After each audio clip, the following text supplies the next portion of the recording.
The Marz Talk Show. Late Night Chaos.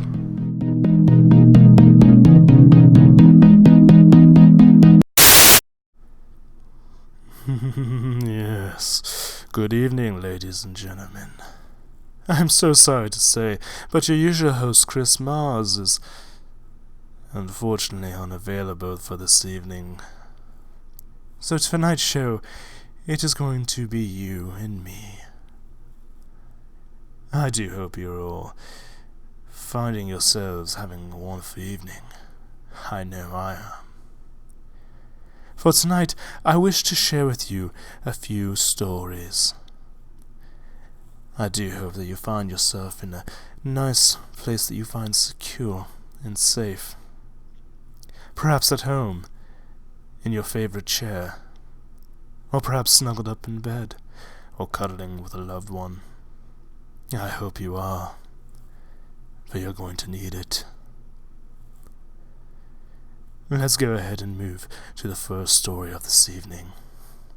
This first one comes from a friend of ours named Rachel, read by Jenny. Reflection, perfection. Addison grimaced as she gazed into the mirror, the usual waves of nausea washing over her. God, my thighs are huge, she breathed, spinning to see the reflection of her backside, rubbing muscles sore from working out. Immediately she regretted that turn and spun back around to face the mirror directly, shuddering gently and snatching her hand away from where it had rested. She glanced sideways at her desk, on which sat an article about fat grafting, then narrowed her eyes and looked back at her now blurry reflection, trying to imagine how she would look if she ever got the surgery. Maybe, she mused, if I suck some fat out of them, and my butt, and my hips, and my abs, and stick it in my chest, I'll finally look all right. Her voice trailed off as she opened her eyes, her image blurred again, this time from tears welling up and threatening to spill down her cheeks. Forget it, she whispered, hoarsely, fighting back sobs. I'm grotesque, and I always will be. Shaking with self-loathing, she seized the sheet from her bed and wrapped it around herself, hiding behind its loose, concealing drapes. A hand run down her hair caused her mouth to twist again as her fingers encountered rough, limp strands instead of the thick, glossy locks she longed for. Addison closed her eyes and leaned her forehead against the smooth, cool glass of the mirror. I wish I could be beautiful, she muttered. I can make you beautiful, a voice whispered in her ear. Addison's eyes snapped open and she jumped back in shock. Looking around wildly, in here, the voice whispered again. Addison looked towards the mirror and took another involuntary step backwards when she saw a beautiful woman in the mirror. Her voice caught as she tried to speak, sobs threatening to overtake her again as she saw how revolting her own reflection was when set next to this gorgeous model of perfection. Even the sheet wasn't enough to hide her own flaws compared to this woman's silken hair, her flawless tanned skin, her perfectly proportioned curves. Addison bit her lip as her shoulders began to shake, hot tears rolling down her face. The woman in the mirror held eye contact with Addison as she placed a hand on the reflection's shoulder. At the same moment, Addison felt a ghostly touch against her skin. I can make you beautiful, the woman whispered again, her musical voice ringing in the silence of the room. My name is Lilith, and I can bring you what you want. Addison wiped the tears from her cheeks with the back of a shaking hand. What do you mean? She asked in a quavering voice. Lilith smiled. I can make you the most beautiful woman in the world, she whispered. All you have to do is ask. Lilith turned her head to look at Addison's reflection, and the image wavered for a moment. When it was still, Addison gasped in wonder. Her reflection was everything she had ever imagined, everything she had ever hoped for during the years of working out and dieting. She was perfect, just like the models in the magazine pictures taped to every wall. She stepped back to the mirror, reaching out to touch the glass with her fingertips. Yes, she breathed, barely able to speak. Yes, what do I have to do? Lilith smiled more widely. All you have to do is ask, she repeated. Please make me beautiful. Addison's voice grew stronger, her awe turning to excitement as she dropped her hand from the mirror. Please, I want you to make me beautiful. Lilith put her arms out, embracing Addison's reflection. Addison shivered at the brushing chill where she could feel the ghostly touch. The chill spread to cover her skin, raising goosebumps and causing Addison to wrap her arms around herself. A sudden shadow moved her eyes from her own reflection to Lilith, and she gasped in shock and horror. The beautiful woman had turned into a cloaked figure. A deep hood hid Lilith's face from view, but her exposed hands revealed long skeletal fingers that gripped Addison's reflection more tightly and pulled it closer. The reflection paled, skin turning translucent, dead white to reveal the thin blue veins just beneath the surface. No, stop! What are you doing? Addison asked in horror. She reached to the mirror again to touch the glass, but halted, looking at her own fingers in amazement. Instead of the stubby, clumsy digits she remembered, she saw perfect, long pianist fingers, the fingers she had always wished for. I'm making you beautiful, came the response. The musical voice had been replaced by a gravelly sound, nearly a death rattle, but Addison could tell it was Lilith. The bony hands tightened their grip still further on the reflection, whose eyes paled and clouded over with cataracts to stare straight ahead, unseeing. All it costs is your soul. Addison lunged forward, banging her fists against the mirror, but her reflection didn't follow her motions, turning instead into Lilith's embrace. Stop! She screamed. Desperately, she turned and drove her elbow into the mirror, shattering the glass. Shards pierced her skin and hot blood dripped down her arm. The image in the mirror froze, fractured. I could have made you beautiful, Lilith murmured, her voice musical once again. The voice was fading, the words growing softer. I was your only hope to ever be happy. It is said one soul saved is worth more than all the gold in the world.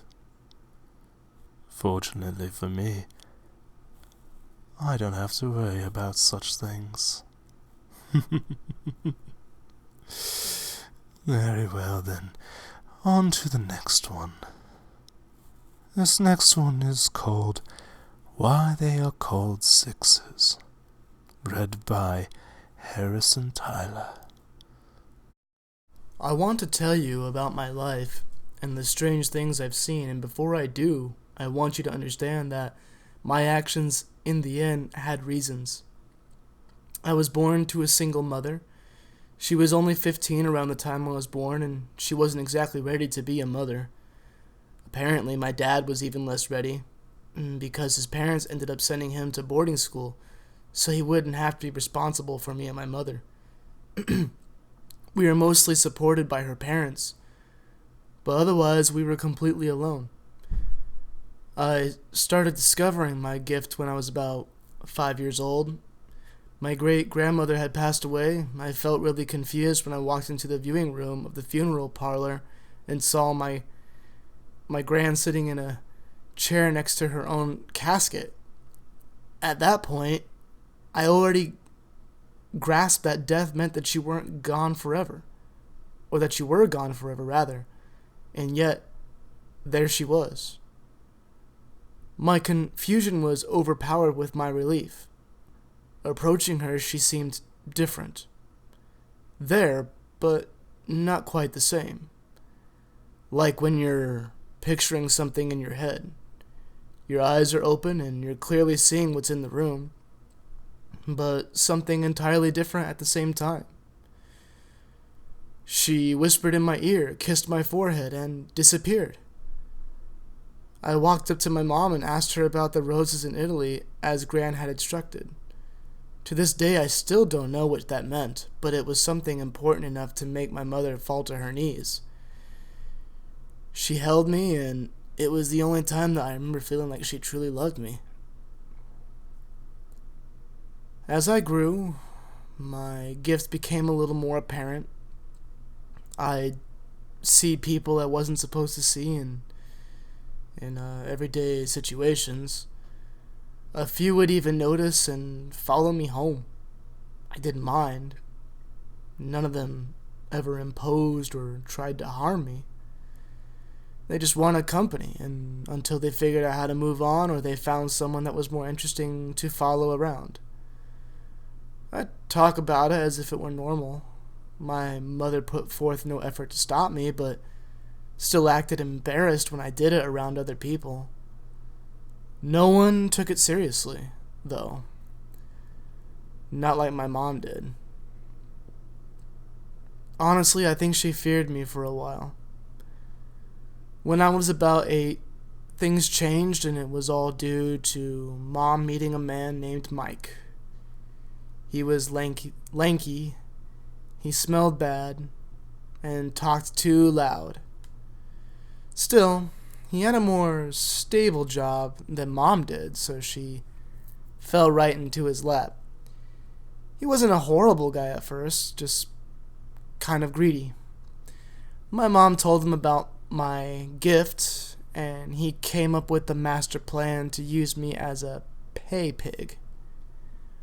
Post my name up in a phone book as the world's youngest sidekick. I don't know if he even believed my gift was real at first, but he learned otherwise eventually. That's how I started talking to the dead people in a living when I was just beginning to learn multiplication. It was fun at first, when it wasn't the same old tell my mom I love her nonsense. There was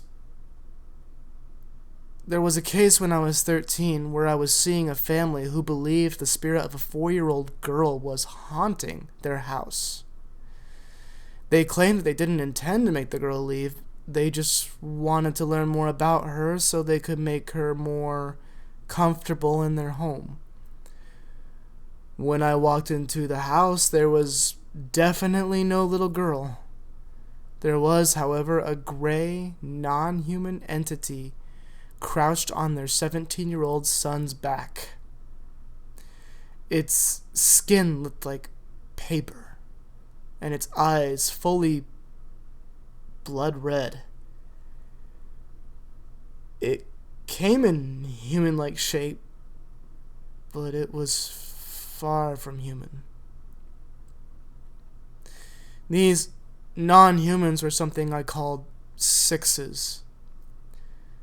Sixes are souls that were never human. They're created out of pure sorrow and hatred. Their negative emotion embodied into an evil spiritual being. They can project the actions of human spirits to confuse their hosts, make them think they're just victims of a normal haunting. Human souls cannot hurt you unless they're extremely sinister, like Bundy sinister. Sixes, however, can, along with several other non-human entities, they suck every emotion out of you and radiate so much of their own sorrow and hatred until you either kill yourself or commit a crime so horrible that you'll likely get the death penalty. They usually go after evil, corrupt, or just plain miserable people. They were called sixes because you'd usually only last 6 months before you lost it. I think I started resenting my mother when I was 16. I had gotten tired of the job. Everyone in town knew me. All the kids at school called me a freak. By this point, Mike had started to drink away all the money that people had paid me to tell them that their grandmother loved them or that their dead child was in a better place. He became violent, angry. He hit my mother and she just took it for a while. Then she started to blame me. If you never would have started talking to Casper, with other words added to that, maybe we wouldn't be in this situation. Completely ignoring the fact that he was her boyfriend, not mine. Not long after that, he stopped hitting her and started hitting me. Then she did too. Only months later did I start seeing sixes roaming around whenever my parents were near. I watched this without a word, still allowing them to escort me to jobs. At first, the sixes would stay far away. I'd see them out the window, across the street. They creeped closer as time went on, very slowly. My curiosity heavily outweighed my fear. I had only ever seen them on people's backs. I became a bit more startled when they stood at our windows. They knew I could see them, but they disregarded me. I said nothing to my mother the day I watched one crawl onto her back and latch its gaping teeth and mouth onto her shoulder. I wasn't surprised when I saw another on Mike's back later that day.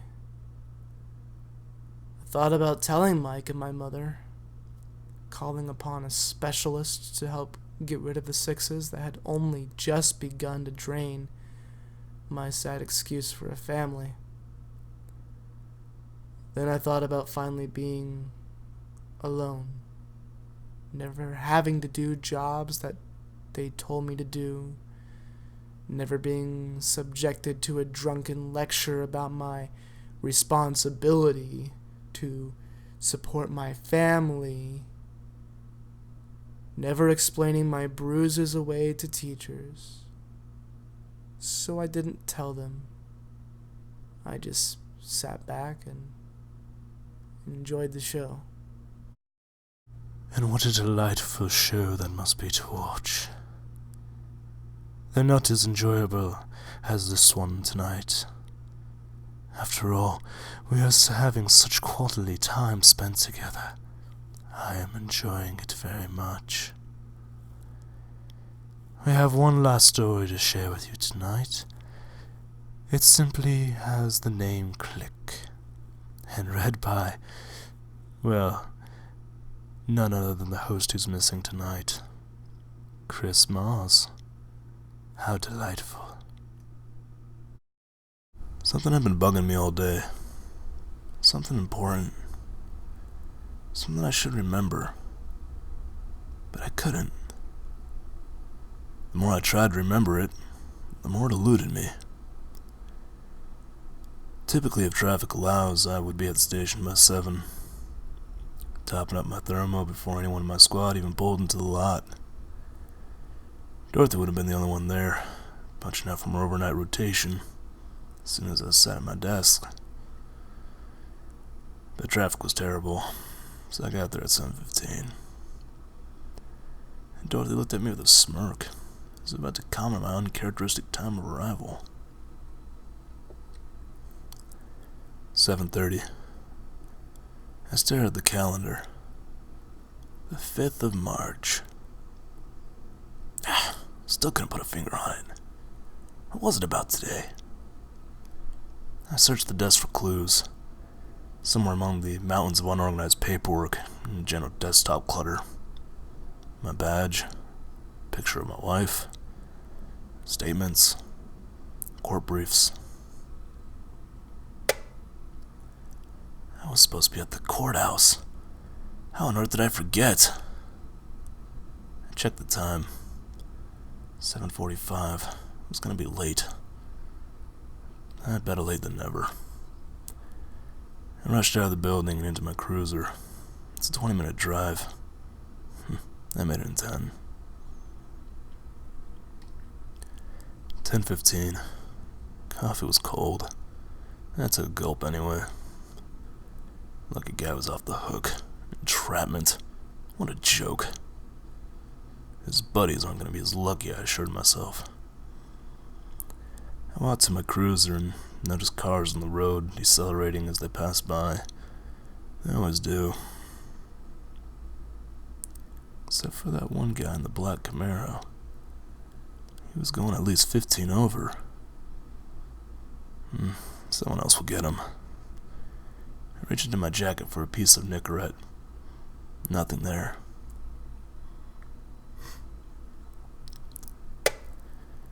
I left them on the kitchen counter again. That'd be the second time this week. Riley smokes. I'll get one off him. 2:00. Riley was still on patrol. I was tempted to radio him in just to pass me a butt. Craven made me agitated. At 2:45, I was summoned to the captain's office about a death threat. A death threat made out to me. Apparently, not taking a bribe from the cartel was a death penalty.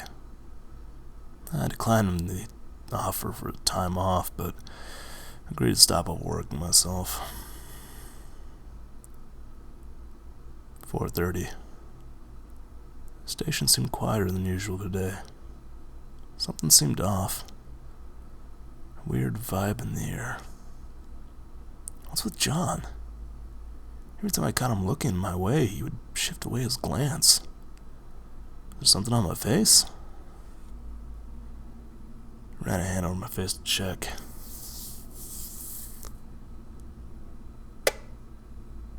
I forgot to shave today. Oh, I was done in 30 minutes anyway. Couldn't wait for that hot shower.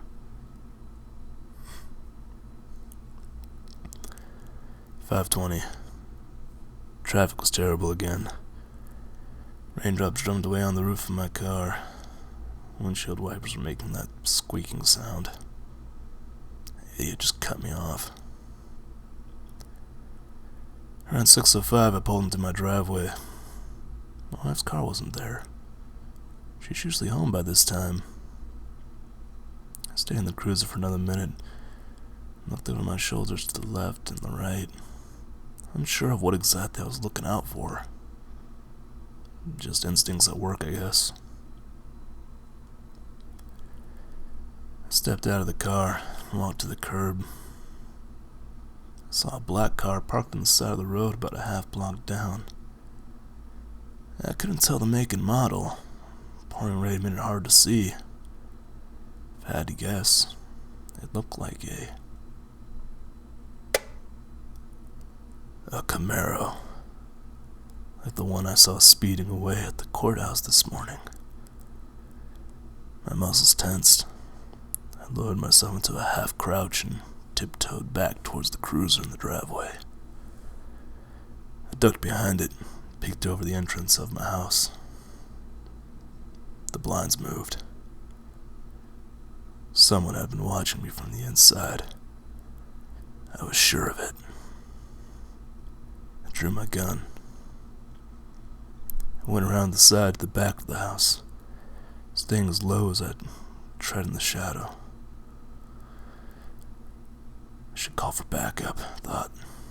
I instinctively grabbed at my belt, where the radio usually hung. Nothing there.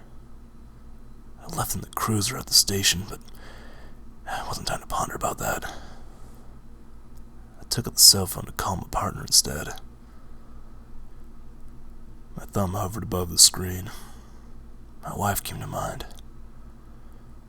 I decided to call her first, make sure she was okay. I dialed her number. It rang. The phone was in the house, but nobody picked up. Only 2 rings later, the call went to her voicemail. A heavy feeling weighed in my chest. The black car, the death threats, the feeling that bothered me all day. I pointed my gun straight in front of me and took 3 steps back. I ran forward and kicked the door on the spot next to the knob. The door flew open. A split second later, someone jumped from the side. My finger was already on the trigger. I pulled.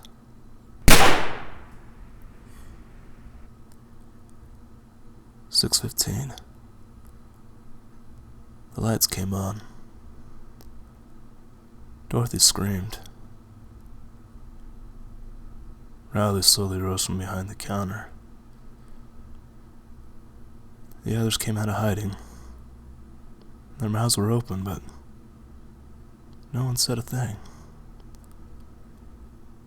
My wife was lying in a pool of blood in front of me.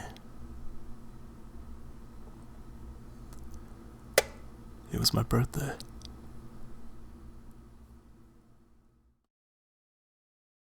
A very merry birthday indeed.